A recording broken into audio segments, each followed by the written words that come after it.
Good morning and welcome to today's webinar, HP Service Manager, Meet the Developers. My name is Mary Kay Peterson and I'm one of the co-leaders of the Vivit HP Service Management Special Interest Group. I am the Director of Service Management and Enterprise Security at Mentor Graphics, and I'm very excited to bring to you today a panel of folks from HP. Next slide.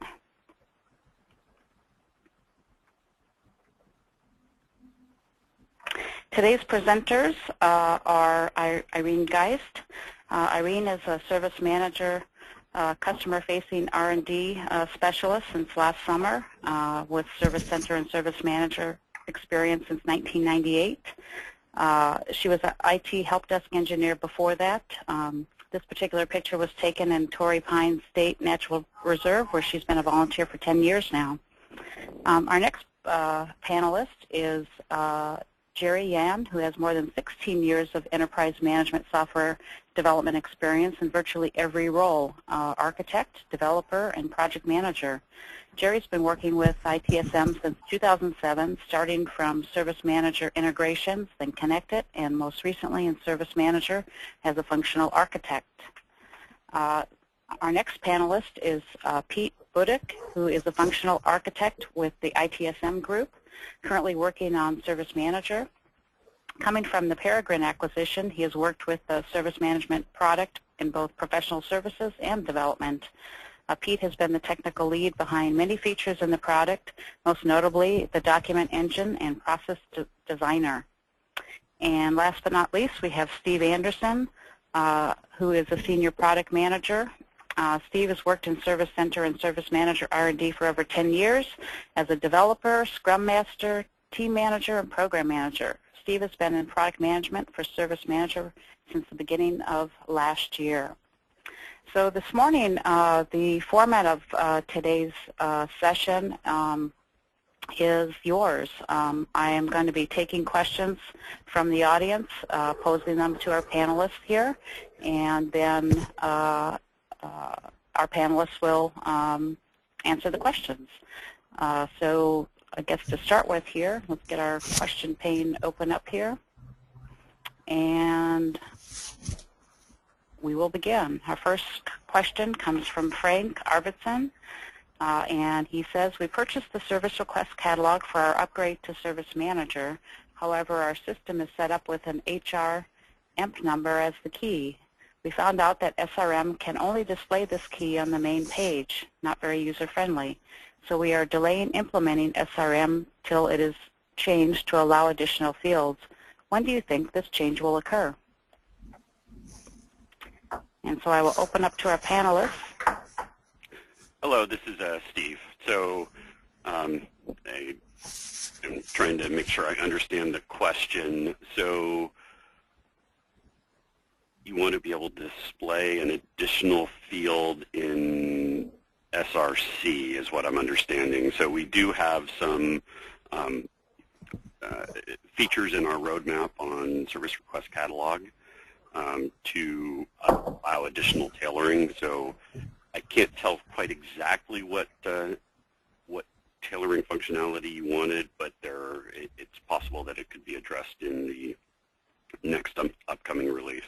And I probably just need a little more detail to be sure if it's covered in the current scope or not.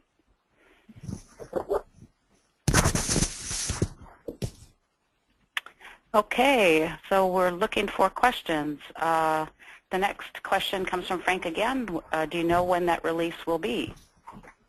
So we are not allowed to give exact timing or version numbers due to HP policies.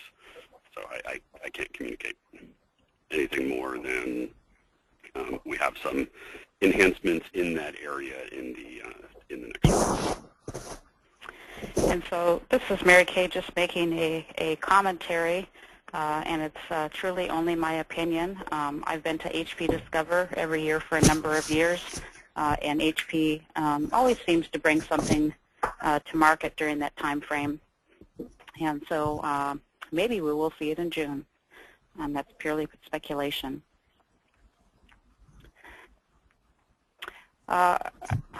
I realized that I did not tell you guys how to ask questions, so I'm going to run through that real quick here.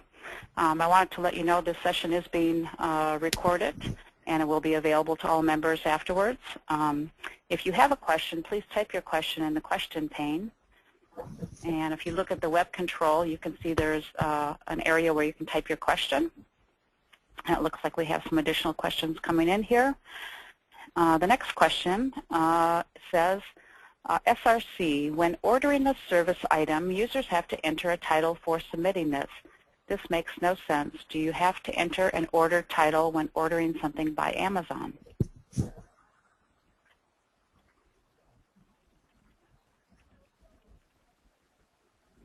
And HP, any thoughts on that? Yeah, I understand the feedback there. So you would prefer that it just defines a title based on the items you order or not require a title. I'd have to think on that more, but that is good feedback. Great, thank you. Yeah. The next question says, can you elaborate on how the new SaaS version of Service Manager 9.x will differ from the on-premise version?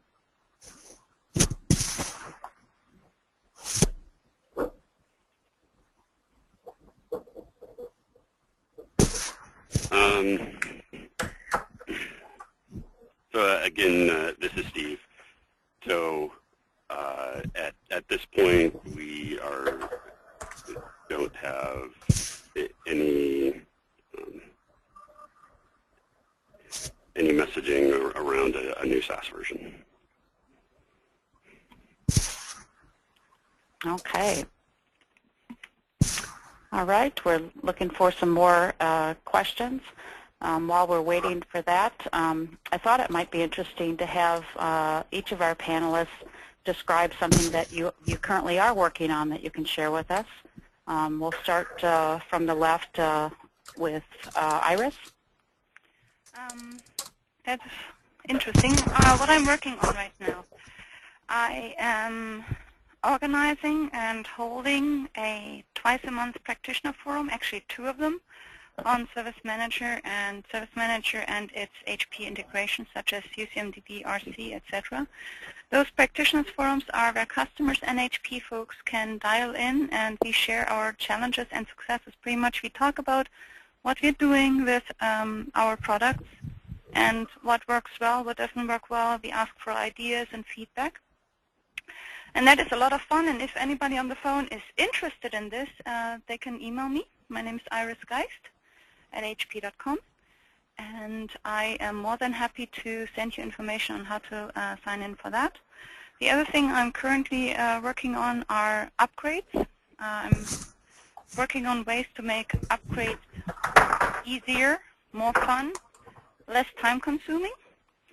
And the third thing I'm working on is publishing white papers. I am planning on publishing 2 this week on how to set up single sign-on in a horizontally scaled system, because it's slightly different from a vertically scaled system, and trying to explain the different kinds of memory Service Manager uses. And if you're ever interested in finding those white papers, you can go to support.openview.hp.com and do an advanced search for the product of Service Manager, all versions, and check the white papers checkbox and uncheck everything else, and you will find all kinds of hopefully interesting things there. That's all I do. Great. That sounds interesting. So it's nice to know that anybody can join. Good. Next, Jerry, could you tell us what you're working on? Recently I'm working. My most recent focus is again on the integration and the solutions.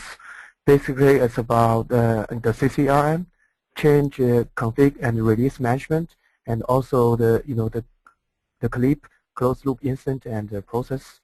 So also I've been working to improve the SM USMD integration to ease the integrate between these 2 products, which is the core of those integrations. And other than that, I'm also taking horizontal role to simplify the service manager experiences. So I think that's about it. Okay, well that's quite a plate full. Yeah. Pete, Pete, can you tell us what you're working on? Some of it. Yeah, So I'm still working to improve the work we've done on the process designer. That's something I've been very excited about, and one of the things we're doing is working to move that into the other modules. It's out there in knowledge and change, and we know we're not done with knowledge and change. In fact, we've been also working on some new features for change management that again will be out in a future patch. Would be all we could say around the planning tasks.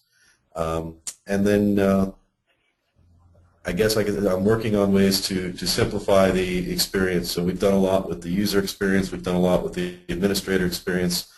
I'm sorry, the implementer experience with Process Designer. So we're looking at ways to simplify administration of the system and setting it up, connecting to databases, all the things that we have to do for our system. We're just looking at ways to make it easier and more productive at the same time.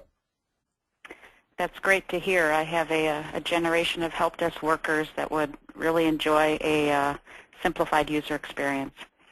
And last, Steve, can you tell us what you're working on?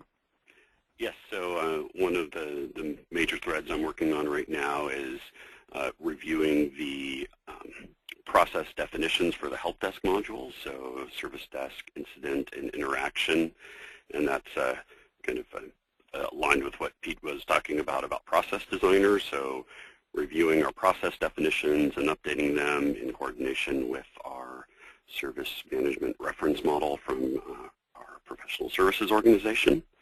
So we want to get those modules updated and moved on to Process Designer. And then along the same lines, I'm also starting to look into what our process definitions and implementations could look like for release management and service request fulfillment. Okay, wow. You guys are busy. I'm looking forward to June. So next question, has been actually quite a few here. Let's see. The next one. Is SRC planned to be the successor replacement for ESS? And then there's just a comment, there are some features missing. Yeah, yes, so we do understand that we don't quite have functional equivalence between ESS mode, ESS.do, and SRC, but we do see, we do currently plan to continue to build out on SRC and evolve it to the point where it could be a replacement for ESS mode, although it is not currently that. So the two major areas that I hear about on SRC in terms of missing functionality are knowledge search and more flexibility in terms of tailoring. And those are both things that we're looking to make progress on in the next release that includes an update on SRC. Great. The next question says, hi, I recently asked the forum, is there a way to make a table column in a virtual join subform sortable? And I was told that there is a, oh my gosh, QCCR1E21846, whatever that is, but the status is in investigation, and this issue was last updated July 2011. Any status on this?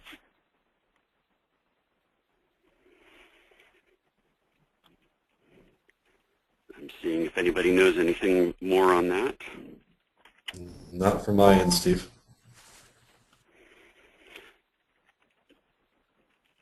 All right. So I'd have to look into that QC record. But so my understanding on sortability on virtual joins is the only way to control the order is by the query that's issued to the database. So you can make some changes by specifying keys that would then be used by the query that returns the data for the virtual join, but it's not possible to make it so that you could click on the column header and make it sort. So I believe that would be there would need to be an architectural change to allow us to implement that feature, which is probably why the enhancement request is in investigation, although it should get updated and moved to some more definitive state rather than sitting there since July. Okay. We'll provide these questions after this webinar so that we can follow up. Next question is, now I'm working with SM702 and will upgrade to 711. The question is there any way to estimate the effort according to everything that was modified out of the box in this customized installation? Well, since upgrades are my topic, it is always hard to say, just from looking at a system, how hard an upgrade will be. I can tell that much. Upgrading to SM930 with upgrade patch 3 is a lot less involved as other upgrades have been. The things that are different in upgrade patch 3 are it will not do full table copies on some fields, and instead it will give you the option to do it yourself or not do it. So that makes the upgrade utility run faster. It checks if a record that the customer has modified was or was not modified by HP, and if it was not, it just says kept customer and you don't have to do any conflict resolution. I find that that affects roughly a third to half of what would have been a conflict prior to upgrade patch 3. So the biggest thing, though, is in determining how fast is the upgrade going to be, despite, of course, how well your database is maintained, is what is your upgrade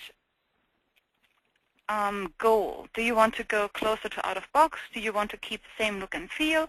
Or do you want to mix and match? For example, do you want to have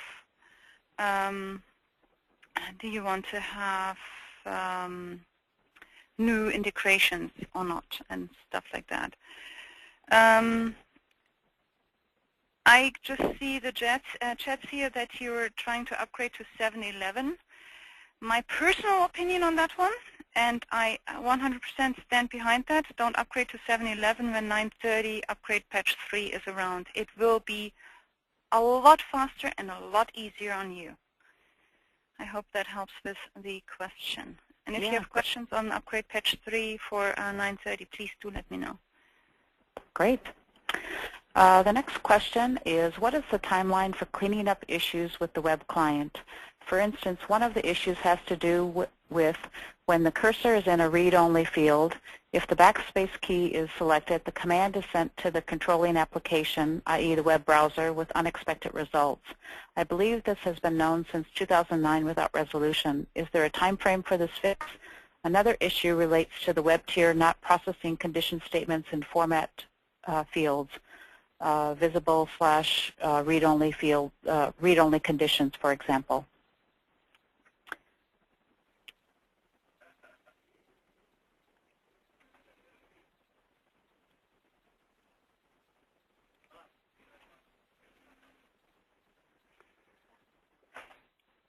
All right, so I can't respond on those specific issues just because I don't have enough visibility into exactly which defects, but I can say in general we are, of course, investing in defect correction on the web tier and on other parts of the application, and are doing regular patches and updates on those components. So it's hard for me to comment on specific issues unless I happen to have run into them very recently. So I think it would be best to go through support to get the regular ones, but I can definitely say that we're continuing to go through and correct defects, and we'll be putting out patches to address quite a few of them. Great, thank you. Will the Service Manager database be overhauled soon, maybe using more specific names and tables that match the modules? Great question. That is a great question.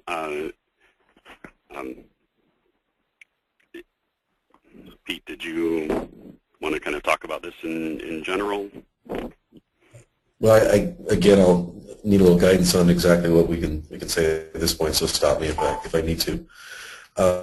So one thing that makes it very hard to do on the main product is the upgrade path for you, the customer. So if we were to come out with a new product, it would be something that we would want to do is rename tables, use the UDM standard for the naming convention. But right now, the upgrade is already one of our focus points to make easier. And if we do change the names of fields and tables, the upgrade gets that much harder. So there's two parts of it. So one is changing the applications, which is something that we could manage. But then taking a customer system and upgrading it becomes a very large task. It's not going to be said that we won't do it. It is something that we're looking at along with changes to the database itself and how it reacts to the back-end RDBMS. But one thing that I could say that this is not something you would see in a minor release. It would be something that would only be addressed in a major release, and again, only if we can get a handle around the upgrade, because we know the investment that you put in your systems, and we can't just ignore that or make it disappear. So it's something we'd like to do. It's something we're looking at how we can do with the least amount of disruption problems. Yeah. But that's about what I could say about it. Steve, is there anything you want to add? No, I think the main focus there is becomes a much more difficult problem when we're looking at how to preserve customer investment in their tailoring and in their system, and not end up in a situation where the upgrade it takes just an inordinate amount of time because of all the data manipulation that we have to do on the transactional records in a customer system. Okay. I noticed that SRC and release control are using newer technology, truly Web 2.0. And I would say when I saw the SRC last year at HP Discover, my jaw dropped and I said, wow. But HP 9.x is still more mimicking that look and feel using older technology. Is there a plan to change the web architecture, and if so, can you give any kind of time estimate on when? I know that you can't give time estimates, but if you could at least say if you're working on it, you can give us hope. Yeah, so I can address a couple things we're doing on the web client, and I definitely agree that SRC is a very good-looking product. It's great what they've been able to do in that area and the look and feel of it. On the main service manager, require a little more flexibility. But one thing that we have done, and you can see this in the 930 release, is we're starting to add in components that are more that are controlled in a different way than in the traditional applications. So my first example of this is the process designer workflow editor, and the workflow editor pane and the condition editor. So I expect that we will continue to use kind of that model where we're adding more functional components into Service Manager that are not accessible through things like Forms Designer, so they're more built into the product and less changeable, but provide a more interactive user experience. And so Process Designer, Workflow Editor, and Task Editor in the Change Management Process Designer Content Pack, those are some early examples of the things that we could do, and I expect we'll do more in that area in future releases. Great. We want to perform an integration with email using Connected, but don't have the email connector. We know SC Auto can be used to integrate with Outlook, but it's very, very basic. We were told to use HTML email connector package from HP, but when checking the feedback on the HP Live network, we found out that it doesn't support notifications to groups. What advice could we provide to this person, HP? So are you looking for, so I have to ask a question back, are you looking for an inbound email integration or an outbound email integration? Okay, and I'll, outbound. Maybe we can come back if they... Actually, I got an answer back. Outbound is the answer. Outbound. Yeah, I would definitely recommend, I would have recommended the HTML email package as well if they're on a version where that is supported. I'm not familiar with the group issue there, so I might have to look at that and see. I had this topic in my practitioners forum a few weeks ago, and there actually is a enhancement request that what our service manager event outs do is it sends it to individual people only. So you can't put a PDL into your event out. And there is an enhancement request out there to allow for PDLs. Okay. As far as I remember. Okay, can we, the next question is, can we implement SM-UCMDB integration using SSL?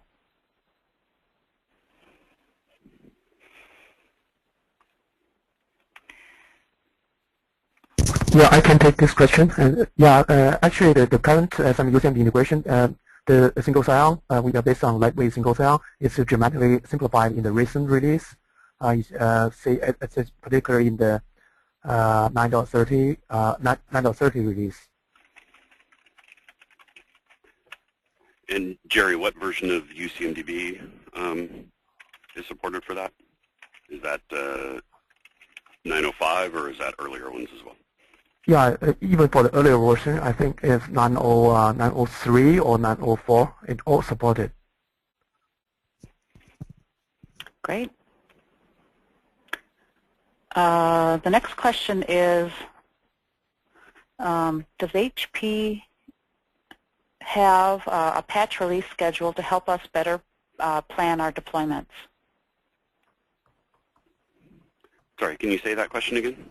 Does HP have a patch release schedule to help us better plan our deployments? So I know that sometimes you can't give timelines when features are available, but do you have anything you can talk about publicly as far as release patterns, major, minor, what have you? So we definitely have more flexibility in terms of talking about timelines on the defect correction thread. That's not one that anyone on the panel is very involved with, so I'd probably have to do a follow-up. And yeah, probably better that I don't guess at what the current timing is, and I don't see the person I would try to get a quick answer on that right now. Okay. What I'd like to do is that we'll do that as a follow-up. I think people would certainly like to understand, do we plan for quarterly patches? Do we? Yeah. So I think that's very helpful. Yes, I completely agree. Understanding that having a predictable nature on it and being able to work that into your plans, I understand how that would be very useful. So I guess the only thing I would say at this point is that we tend to do more frequent patches, plan patches on the newer versions, and on the older branches, they happen less frequently. So I believe on a new one, try to get them out quarterly, and maybe it's every 6 months on one that's a little older. But we should follow up and get you some better, more specific information on that. Great. Any improvement on built-in reporting features?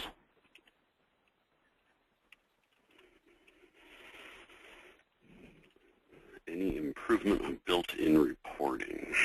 So I know certainly last year you guys talked about Westbury, and Westbury are my co-chapter leaders of the SIG, and they have a whole operational reporting package. But of course it requires an investment. I think what people are asking is what sort of reporting might you get just with Buying Service Manager, what comes out of box? Right. So on the reporting front, I wouldn't say we have any improvements in the most recent version. that I remember off the top of my head. So we do have crystal-based operational reports that are available. Those are posted out on HP Live Network. You can also do charting and reporting internally in the tool through favorites and charts and through MySM. But the question was really around improvements and nothing that we can talk about like having come out in the past release other than our announcement of the relationship with Westbury for kind of advanced operational reporting. Okay. Pete mentioned the process designer, a non-technical way of managing the technical aspects of Service Manager. Is that going to be a guiding principle going forward? As they make it simpler, there's a risk it loses functionality. Is that a valid concern? So this is Pete. I think it's a valid concern, but it's also one that we've taken into account from the very start of the design. So one of our guides is we want to make sure that you can do everything functionally that you could before, even if you don't have the same ability to go into the code that you used to.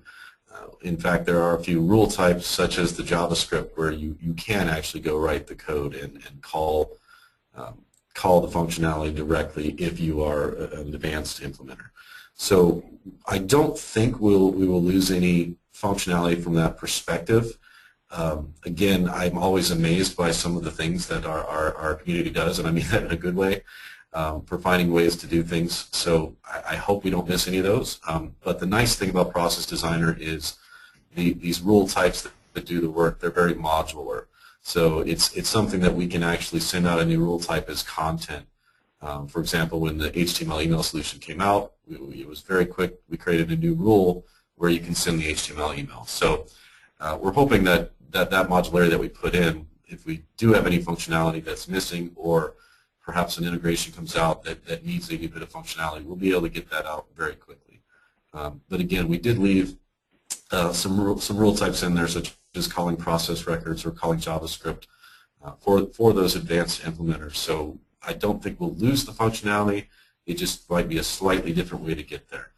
But again, one of the guiding principles also for us was we need to make it very simple to do the everyday things, such as mark a field as mandatory or set a field with a number record, or some examples of the wizard-driven rules that you don't have to know the code to do. So it's very hard to do a balance there, but I think so far we're doing a pretty good job. And if we do find anything missing, it's something that we can add. Great. Is there any plan to improve the IR expert experience? IR regen, for example, has been a nightmare since SC version 4.x.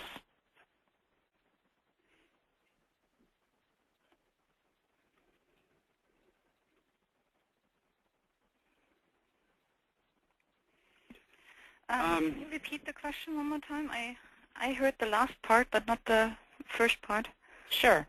Is there any plan to improve the IR expert experience?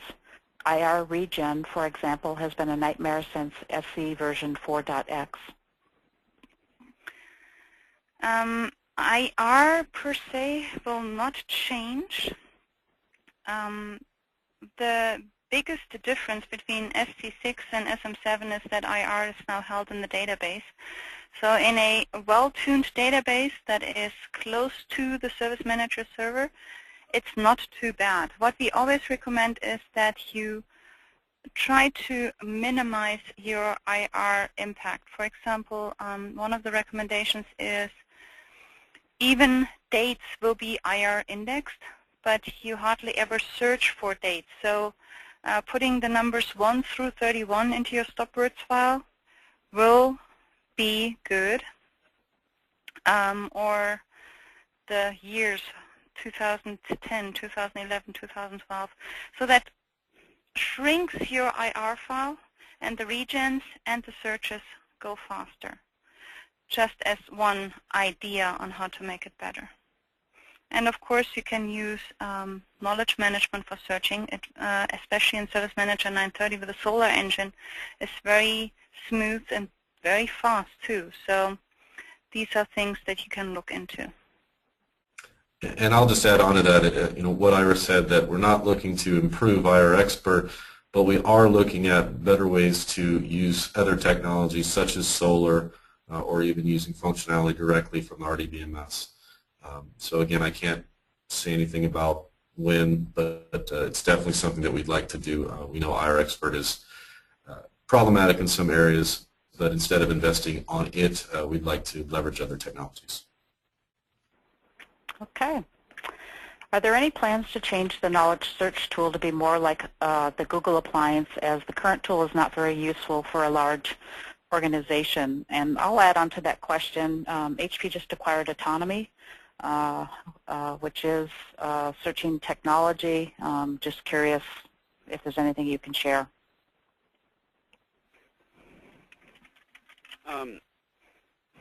I think all that we could share, and Steve will tell me if not, is pretty much the same. Pete, we lost you. Okay, sorry, I think I bumped a button there. So again, you added Autonomy, and that's definitely in our mix as well. So we are looking at these technologies and the best way to integrate them without a large disruption to the current product. But yes, buying Autonomy, that was one of the first things that we wanted to look at. So again, can't put dates or releases or anything behind it, but instead of doing anything with our expert, we want to look at these technologies to improve it. In terms of the Google Appliance, I think that's a little more autonomy than what we have with solar, but I'm not sure. I don't think I could answer any farther than that, Steve. Okay. Yeah, I guess I would just want to make sure that whoever asked the question has looked at the change in the search engine that was done with the 930 release, and then might be interested in some offline feedback on that. Okay. The next question is, what is new in 9.30? And I'm going to assert that we do have a recording on the Vivit site where we did a whole session on what's new with 9.30. And if we get time at the end, I'll have HP touch on that question. Next question is, what will incident management be based on phases in the future instead of based on status? So I guess I can. Oh. Yeah, go for it, Pete. Okay. So in the future, what we're working on currently is that incident management will be based on the process designer, just like the other modules that we're moving in, such as change. So whether it's designed on status or phase, once you're in process designer, you can actually decide. So in the designer, yes, you will design phases, so you can have it go from, say, open to assigned, work in progress, suspended, whatever you want to create. And you can either have that be a manual transition where someone hits a button and moves it to the next phase, like change management, or you can make it automatic so that if they change the status, it will automatically move to the phase. The phase is there to control what rules are fired and what form is displayed and what alerts are hooked in, but you can make that invisible to the user. You don't even have to display the workflow and the phases on the screen. So with the addition of Process Designer, it will really be an implementation decision whether you will do a phase-based approach like we currently do in Change, or you'll do a status-based approach where the record moves between phases pretty much hidden to the user, and they would just select the status to make that happen. Yeah, in fact, I think you'll see, I can't remember in the out-of-box change, well, there are definitely a few automatic transitions, but I believe most of it is manual. Yeah, the automatic transitions in change are around the approval process. So once the change is approved or denied, it moves, either advances or I don't know, retreats in the process. Right, but I'll also say it's pretty simple to clone an existing process and just replace those manual transitions with automatic if you want to use it as a base, but just change the functionality behind it. Yep. Okay. The next question is, it's kind of truncated here.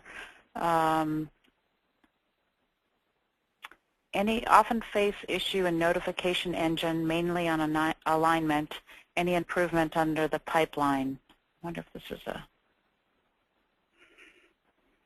Yeah, I don't think I understood the question. Yeah, I'm not sure I do either.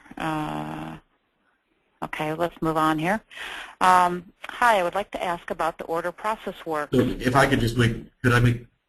Sure. Yeah, I just wanted to throw one comment out in there. So the notification engine is nice for the very complex setting up multiple groups and doing separate messages. But while we haven't put many changes into that, one thing that we are trying to do is add notification options in Process Designer as well to make it a little more process-based rather than do the large. It's not that you can't do both, but in terms of flexibility, I think adding it to the Process Designer will add a little flexibility in how these notifications can be sent. All right, sorry, done. Okay, that's great. Hi, I would like to ask about the order process works. For example, when clicking the Save button to save a ticket, it may run a display option format control, a process, or a trigger. What's the order of processing? What will run first?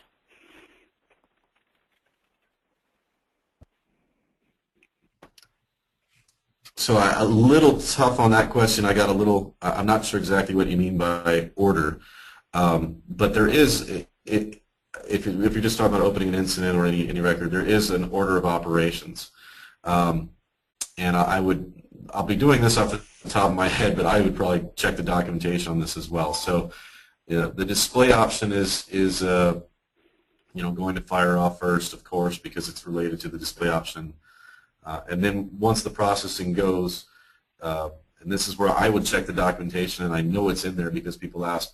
I believe that the rules from the Process Designer take precedence, and again they run in order, and then any format control, and then and that would be in the pre-update, and then there's if there's a record interaction, then the trigger would fire, and then of course you have the post rules and post format control. And I'm seeing in my little chat here that Iris has said that we actually have a published paper for the SM930 FAQ that has the order described exactly. So Iris, do you want to mention how we can get that? Again, if you want to get white papers, you go to the self-search, self-solve knowledge search. You have to click on advanced search, and you have to check the white paper checkbox and the product service manager, and you will get a list. There's about 20 of them, I think. And you search for the SM930 FAQ, or frequently asked questions. And then there's a section on Process Designer, and in that section we have described exactly in what order format control, document engine, Process Designer, and everything around that is being called. Wow, great. The next question is, Steve mentioned the queries against the database. Our DBA for SQL 2008 often laments the inefficiency of HP Service Manager compared to what it could do in SQL. I know that HPSM is meant to be usable in a variety of underlying database platforms. As you work on making improvements to HP Service Manager, are you looking to take advantage of functionality and features available in newer SQL and Oracle versions and dropping support for older database models?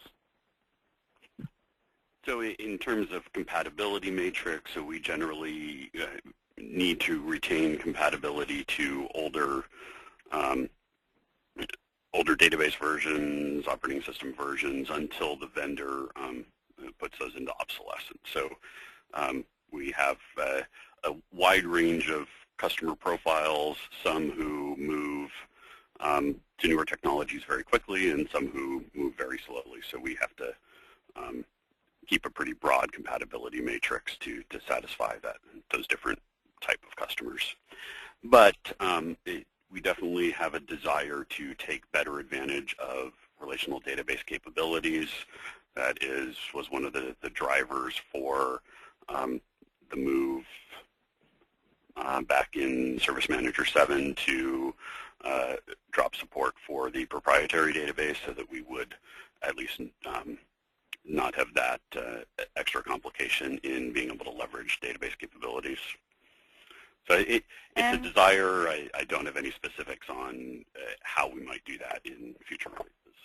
Actually, what I might want to say is in Service Manager 930 and some of the older versions, we now have the ability to more and more do a select field by field instead of a select star. We have it now for virtual joins that we do a select by field name instead of select star, etc., etc. So in 930, there are quite a few improvements on the RDMS performance side that I can definitely recommend. Good to know. Change management module. Is the next question. If you hover your mouse over the fill button for a fill field, it says copy data from related record. However, on the incident module, the similar fill field says find possible data. How can I match that text on the change module?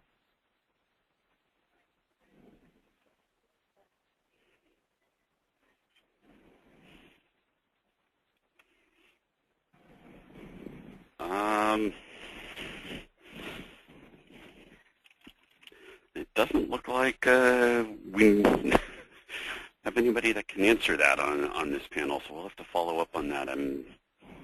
I think it is the default label, but I'm not sure if that's it. Okay, well that's fine. We can follow up. Next question: is there any way to use SLA in request management, like using in incident or service desk management? So we have not implemented the SLO response module in request management, so it's not available out of box. And I believe it would be very advanced tailoring to try to do that on your own. So I would generally say no. Okay, so not something that you're working on. It's definitely something that has come up a number of times in the past, so it's under consideration, but I wouldn't expect to see it real soon. So I did mention that in one of the threads that I'm working on is looking at service request fulfillment, which kind of encompasses service catalog and request management and other aspects. And I've definitely looked at what role SLM should play in that broad topic. Okay. Next question. During tailoring, and it says consultants from HP partners, come across a lot of issues that look like defects. Is there any way to submit those findings to R&D for review besides using customer support contracts to open support calls, which often do not allow us to deal with root cause of these issues?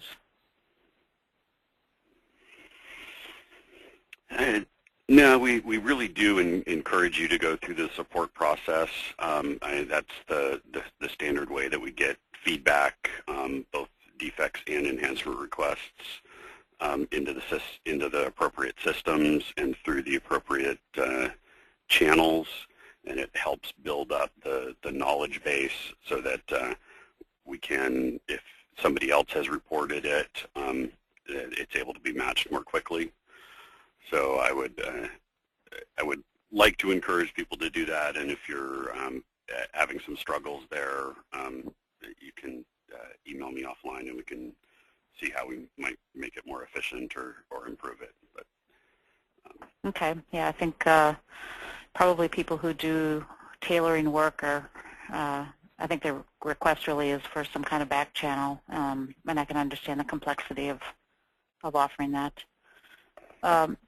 What leads to the decisions to remove certain functionality from one version to the next? Specifically, we used to be able to rotate the sm.log based on a schedule instead of the size. Calling the us.switch.log rad that called the log rotate RTE call. This stopped working when we upgraded to SM7, and the rad is gone in an out-of-box 9.3.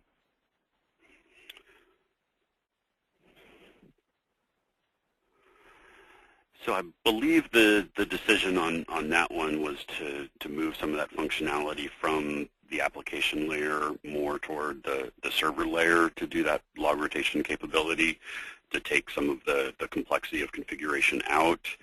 It's been a little while on that one, so I might not have the exact situation. So we generally try to preserve the functionality that people are used to, but in some cases we do make changes to try to improve efficiency or simplify an area and make it easier for existing and new customers to use. Okay. Iris, did you have any additional insight on that one? No. Okay.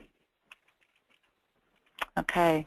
Next question is, do we have any document, does HP have any document explaining all the RAD applications available in HP Service Manager so we can use them in our customizations to avoid load on the system?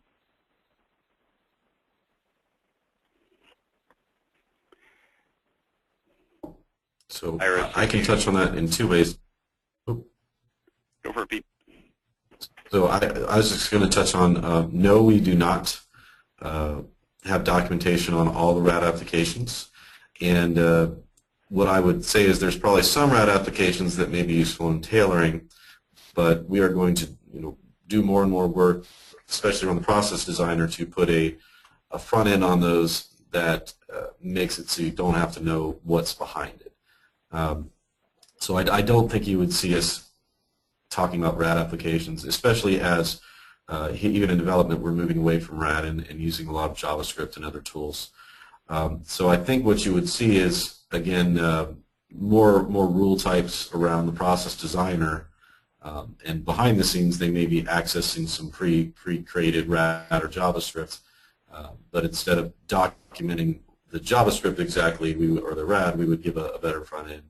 And what that is allowing us to do then is change that RAD, change that JavaScript, even move it from one to the other or to another technology. But because we're now defining it in metadata, it won't change the tailoring.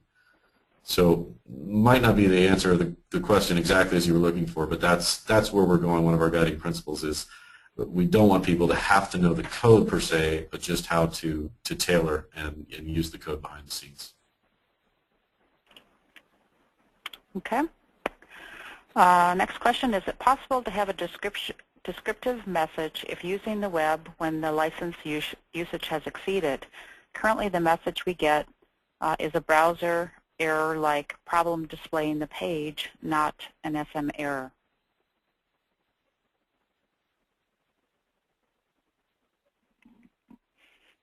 That's an interesting one. So that's if your license key has expired on a temporary one, or if probably your license usage has exceeded. So maybe you've exceeded your license usage.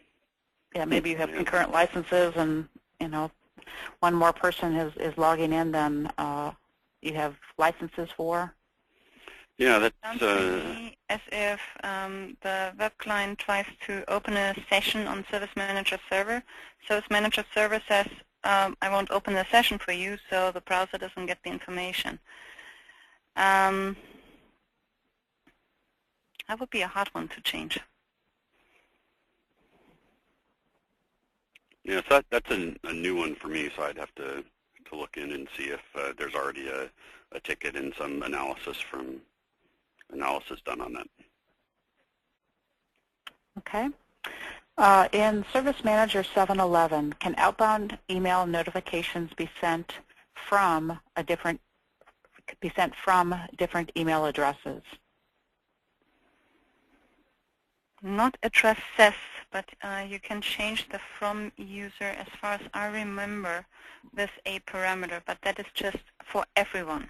So you can't say this email was sent from Falcon and this one was sent from Bob Helpdesk. That does not work. Yeah, I think we ran into that too, wanting to send from the change module versus a different module. Yeah, it's always the same. Yeah. Next question, will the process designer editor be further developed, for example, allowing parallel phase execution, array-based opening of tasks with array-based condition and closing phase definition? All right, so I'll take that one and answer it in a couple of things. So The process designer itself is meant to be a single record workflow, so taking an incident or a change through a workflow. But we do know in modules such as change management that you do have multiple tasks open under that, and that's definitely something that we're addressing. Maybe not, it's hard, I can't say it's part of the process designer, but we're using a lot of the same technology. So some of this is already available. If you take a look at 930 with the content patch that does bring change up to using process designer, you will find a new functionality called change models. And what change models allow you to do is define your task flow for a change. And that includes, it's the same drag and drop interface, so you'll drag tasks onto a canvas. You're able to drag relationships between them too. So you can say these 3 tasks have to be finished before this next one starts, but you can also have these tasks running in parallel. You're also able to specify on those what the starting phase, what the starting change phase is, so when these should become available.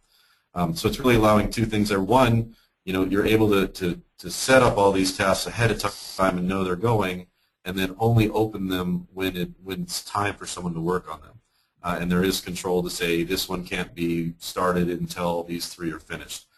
So that's the first part of it. What you'll see in a upcoming patch, and again I can't say any dates, but it's something that's been worked on, is to also, so that's kind of a pre-definition of a change. We're also extending that into a current change, so you can be actually, we call it the change plan, you can actually drag these tasks on your plan and the dependent tasks and everything, and you'll see them in your change even if the tasks haven't been open yet. And the same functionality of what phase this should open in, what phase it needs to be closed by, all that functionality. So that part is, it's actually in the code itself, but we have to surface the client piece again in a future web client release, web client patch in the near future. So that's the example I have of these parallel tasks. We'll use some of that same ideas behind other areas that have parallel tasks, such as request management in the future.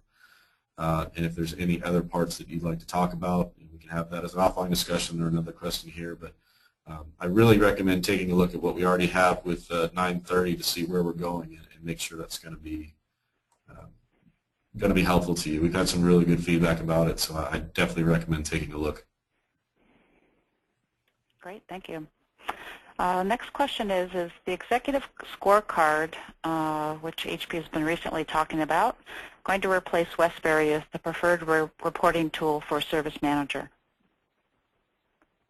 So, no, executive scorecard is not a replacement for Westbury.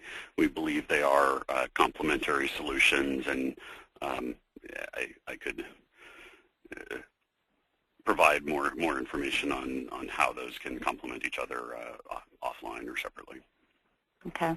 Yeah, my understanding is Westbury certainly is more operational reporting, and executive scorecard is really based more on KPIs. I looked at that recently as well. Next question is MySM. This dashboard would be very useful if the filter condition for the portlets would be more flexible. Will there be any enhancements on this?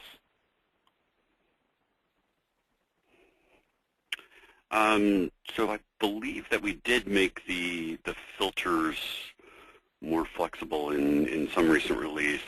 Does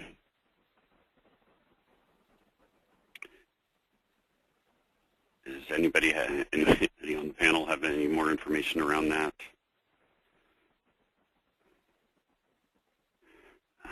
I'll have to follow up on that one offline, because I have an impression that the filters are more flexible than they used to be in the initial release. But maybe I might be mistaken there. Okay. The next question is there any improvement in printing, interaction, incident, etc.? Printing. I can't think of any recent improvements or recent major issues. I'd probably need to have more of a dialogue on that one. Okay. Yeah, it might be interesting to know what version they're coming from, because I know in some older versions we were only using the text-based printing and didn't look very well. So in some of the later releases, there's been some improvements on the website printing. Okay. Next question. Pete mentioned the HTML email. We have not implemented that yet due to a concern we saw on HP's portal about being unable to send to groups. And what I saw was the email to a group sends a single email to everyone in the group rather than grouping recipients. In addition, I'm confused on how email gets out of HPSM using the HTML forms. The upgrade doesn't include changes to SCS mtp.exe. Does that require SC Auto to send HTML emails? So I'll touch on that, and hopefully I'll remember the whole thing, because there were a couple different questions there. So I did hear, and I put that that's a good request, that we do want to add the ability to send to a PDL instead of every operator. I'll say that one reason that we're sending to every operator is because right now they can be in different languages. So the only downside I see of going to the PDL is you would only be able to send it in one language, but again, I would want to surface that as your choice. So either send to a PDL or send to each operator, so that if there are different languages involved, you can do that. So again, not right there, but we'll definitely bring that as an ER. I'm sure it's already in there, but we'll try to move it up a bit. And the second one, I don't think I could answer. I didn't quite understand. But with the HTML email, there's been work on, I don't believe it goes through the same SC Auto, and maybe I'm wrong, so Steve, please correct me. But there was some work done on the server so that it could send the email in an HTML format, but I couldn't tell you which component that was. It is the SM-email out, and it is not SC Auto because the HTML email is outbound email only. So it's the SM-email out, which in old versions was known as SC email. It's a special executable in the olden days, and now it is a parameter to the SM executable that handles the sending of outbound HTML email.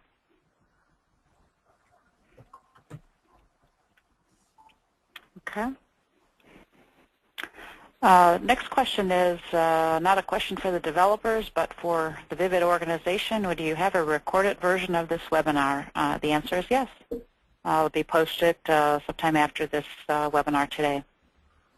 Next question is there any easy way to change data types of fields in Dict, or plans to try and make it easier? Specifically, we moved from P4 to Oracle, creating a number of blob fields, and are now experiencing problems reported against these fields and want to change them to a data type readable by Crystal directly against the database.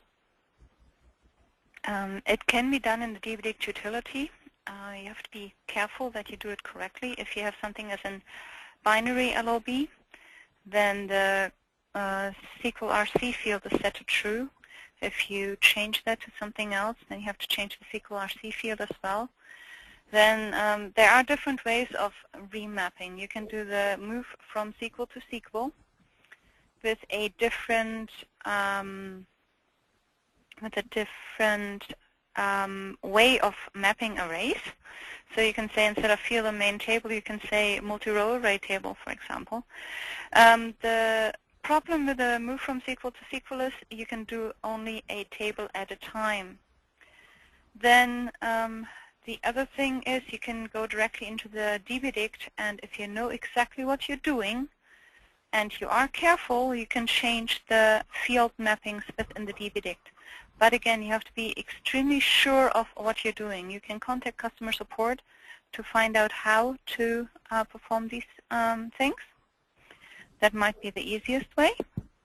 Not every field can be mapped to something else. So if it's a binary field, you can't change that to a character field just by doing it here, because typically when it maps something to a BLOB or a blob, that is because there are characters in the array field that it cannot interpret correctly. So you might have to go through and clean up your character array first prior to doing that. Or if it's a array of structure, it defaults to a BLOB, and you can change that one to a multi-row array table, either with a move from SQL to SQL or by changing the field mapping directly. But in that case, move from SQL to SQL is most likely the easier way. And the other thing I have to say on that one is if you do these changes, it will do a full table copy. It can take hours to days, depending on how big your data is. And I think I got myself into enough trouble now. Okay. I know that we've done this ourselves, and it is tricky, and you really need to know what you're doing. Yes. 9.3 supports a new HTML engine. Can we use it also with 9.2 and only binary upgrade RTE to 9.3? And I guess I have an ancillary question. We're running 7.11, and I've heard recommendations to upgrade the binaries to run to 9.3. Can you talk about that as a practice, and is that something HP suggests is okay to do? So I'll take the second one, but let's see if anybody can answer the first question related to the HTML email first. The HTML email. Well, I heard HTML engine. Yeah, 9.3 supports a new HTML email engine. Can we Email. Use it, Okay, sorry. Can we use it also with 9.2 and only binary upgrade RTE to 9.3? As far as I remember, it required both binaries and applications, but I'm not 100% sure on that one. I am sure there were application changes, so okay, so it requires both. I would have to reference the content pack on Live Network to just double confirm what versions are supported. But if it lists 9.30, then it requires you to be on 9.30 application and RTE. That's the only configuration that it would have been tested and certified with. On the question of upgrading binaries only and running older applications, yes, that is something that we are encouraging customers to do. It's relatively straightforward to move to newer binary versions compared to an application upgrade, and you can get a lot of benefits by getting on the newer versions of the server and clients. So we definitely recommend that customers plan for that, even if they're not looking to go through an application upgrade in the near future. Okay, and in our particular case, people will say, well, why would you do that? We looked at 9.30, and specifically we used BOMGAR chat and could not modify SRC to incorporate BOMGAR, so we're waiting until we get a release of SRC where we can modify and include BOMGAR, and then we'll make that leap. Right. So there's lots of considerations in terms of going through an application upgrade and what the timing is and what version you want to land on, and not wanting to go through them too often. So I definitely understand why you would be very measured in when you go through that project, but you should be able to do the RT upgrade independently. Okay. 9.3 slides talk about an integrated survey engine, likely by a third party, HP support, or at the web page cannot provide any information on that. Where can I look that up? So we have a partnership with a company called Market Tools for survey integration. And we have released the integration between Service Manager and Market Tools, and that is posted on Live Network. So I would direct you to Live Network for more information. And if you don't find anything useful there, you can contact me. This is Steve. Okay. In SM 9.30, does end-user updates on an SD record reach the engineer on an IM record? Not out of the box, but you can tailor this. Okay.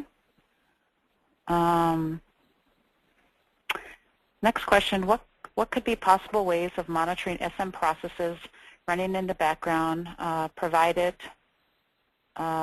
Anubis is configured, still processes are dying out. I'm not sure I quite understand that question. So there's a background process called Anubis. Okay. I think that's named after the Greek god of the underworld, something like that. Okay. And Egyptian, but yeah. oh, close enough, somewhere down there. What the Anubis process does is it monitors background processes that were started with in the startup record in the info table. And if one of them disappears, it restarts it. And that still works in the newer versions as well. So can you explain the latter part of the question? It sounded like the processes still disappear, although Anubis is running. It is Greek. It just says still processes are dying out. What could be a possible way of monitoring SM processes running in background, provided Anubis is configured, still processes are dying out? Yeah, so I mean, if you're having processes die and Anubis is not catching them and restarting, I think we need to do some more root cause analysis to understand what was going on and to be able to provide some advice there. Okay. And someone commented that Hades is actually rules the underworld in Greek mythology. So. Right. So Anubis is Egyptian. Okay. Although it is a Greek name. Next question, is there any possibility of having out-of-box functionality to open the incident or service request automatically from an interaction?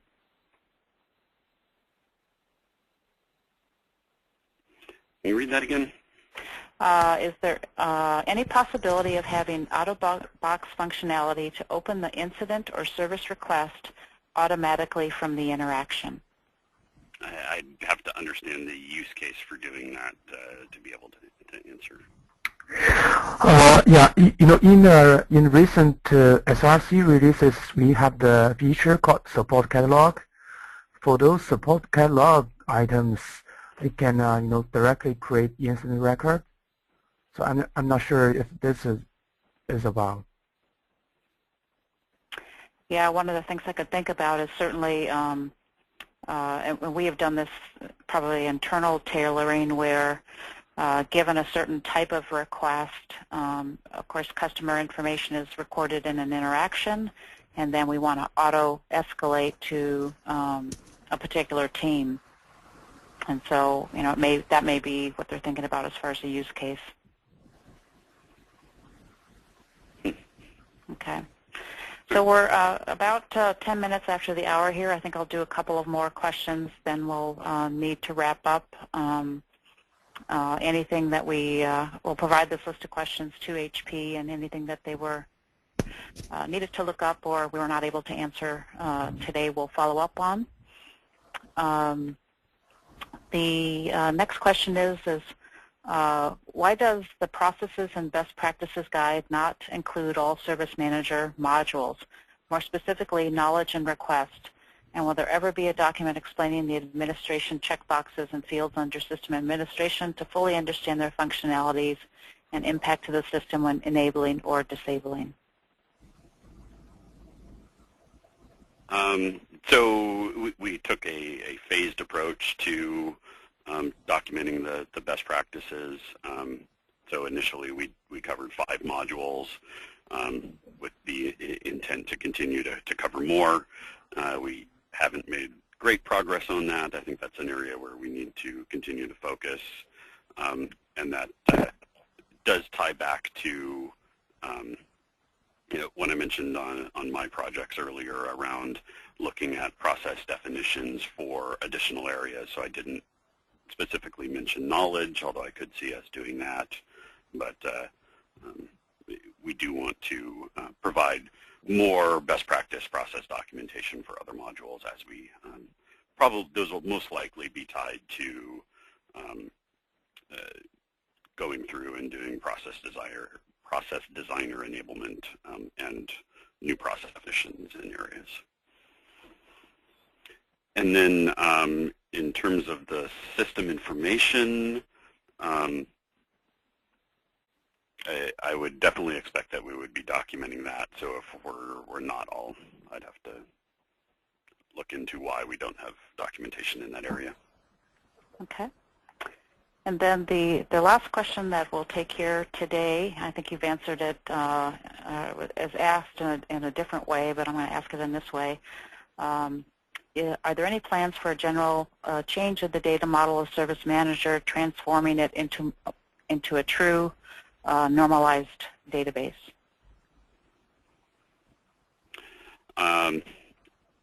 No, I wouldn't expect that we would be able to make that dramatic of a change in Service Manager in a short time frame. Any big change like that again would have really big upgrade implications that we need to ensure that we covered appropriately, and would need to be part of a major release with that level of change. Okay. Well, Iris, Jerry, Pete, and Steve, I thank you very much for joining us today. And with that, I'll wrap this up. We will provide this list of questions to HP. Anything they were not able to answer during this session, we'll be asking them to follow up, and we'll post those answers in the coming week or so. Thank you all, and look forward to more sessions from HP Service Manager's sake. Thank you all. Thank you, Mary, and thank you for your questions. Have a great Thank day. you. Yeah.